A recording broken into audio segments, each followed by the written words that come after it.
दोस्तों, आज के दिन इंडियन स्टॉक मार्केट ने जो धमाका किया है उसने सांप को हिला के रख दिया है। सीरियसली मेरे को सुबह से फोन आना शुरू हो गए थे। तन्मय भय, क्या हो रहा है मार्केट में? मेरी पोर्टफोलियो तो डूब गई। और हॉनेस्टली उनकी सिचुएशन देख के बुरा तो लगता है यार। सेंसेक्स 3000 पॉइंट्स गिरा और इन्वेस्टर्स के पोर्टफोलियोज का हाल, बस एक शब्द, तबाही। अब ये सोचने वाली बात है कि क्या ये क्रैश परमानेंट है? क्या अब और गिरावट आएगी, या फिर ये बस एक छोटा सा स्पीड ब्रेकर है और अब मार्केट रॉकेट की तरह ऊपर जाने वाला है? हॉनेस्टली कोई टाइम ट्रैवलर नहीं है यार, फ्यूचर तो किसी को नहीं पता। बट हाँ, यह जरूर पता है कि ऐसे टाइम में घबराना नहीं है, बल्कि समझदारी से काम लेना है। और सबसे इंपॉर्टेंट, आपको क्या करना चाहिए इस वक्त? तो चिंता मत करो दोस्त, आज के इस वीडियो में हम ये सारे क्वेश्चंस का आंसर देंगे point by point, simple English में। चलिए पूरी कहानी समझते हैं। तो गाइस, सुबह से ही मार्केट का सीन थोड़ा ऑफ लग रहा था। इंडिकेटर्स रेड जोन में चिल मार रहे थे और जैसे ही मार्केट खुला फ्री फॉल शुरू हो गया। इमेजिन आप एक रोलर कोस्टर पे हो और वो सीधा नीचे आ रहा है बिना ब्रेक्स के। सेम हाल था सेंसेक्स का आज। दिन भर में 3000 पॉइंट से ज्यादा की गिरावट देखी और निफ्टी भी लगभग 800 पॉइंट्स नीचे गया।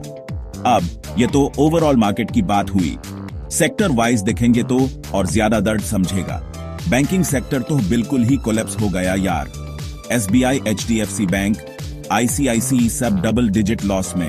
भाई, ये वो कंपनीज हैं जो नॉर्मली मार्केट को संभालते हैं और आज ये खुद गिर रहे हैं।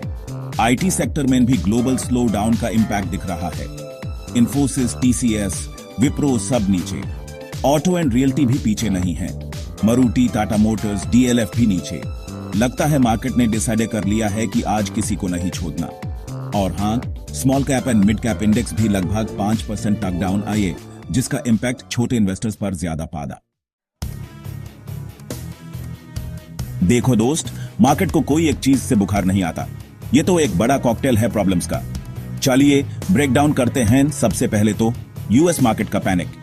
डाउ जोन्स और नस्दक में भी तेजी से गिरावट हुई है और ऊपर से यूएस फेड ने इंटरेस्ट रेट हाइक का अलर्ट भी दे दिया है, तो ऑब्वियसली ग्लोबल इन्वेस्टर्स थोड़ा डर गए हैं।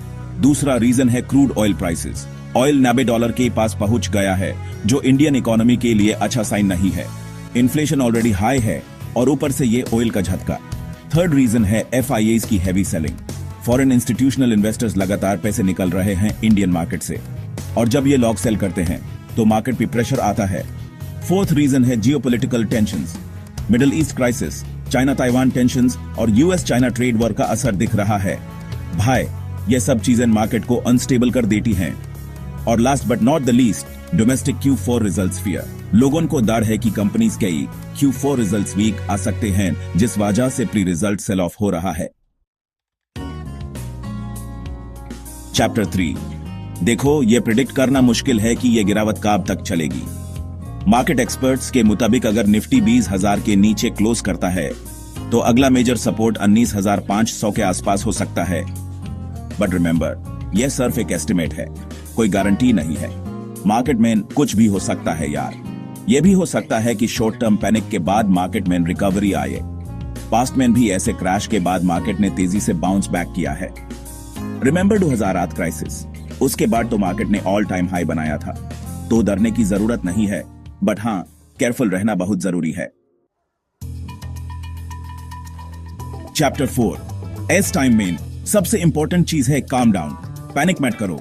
लॉन्ग टर्म इन्वेस्टर्स के लिए तो ये एक डिस्काउंट सेल जैसा समय है। अपने फेवरेट फंडामेंटल स्टॉक्स में सिप सिप करते हुए एंट्री करो। Remember, be greedy when others are fearful.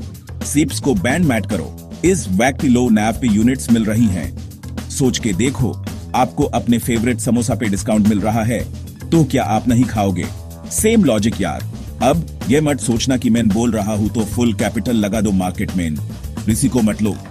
Short term में पूर कैपिटल के साथ जंप मत मारो। और हाँ, रूमर्स या व्हाट्सएप यूनिवर्सिटी की एडवाइस पे काम मत करो।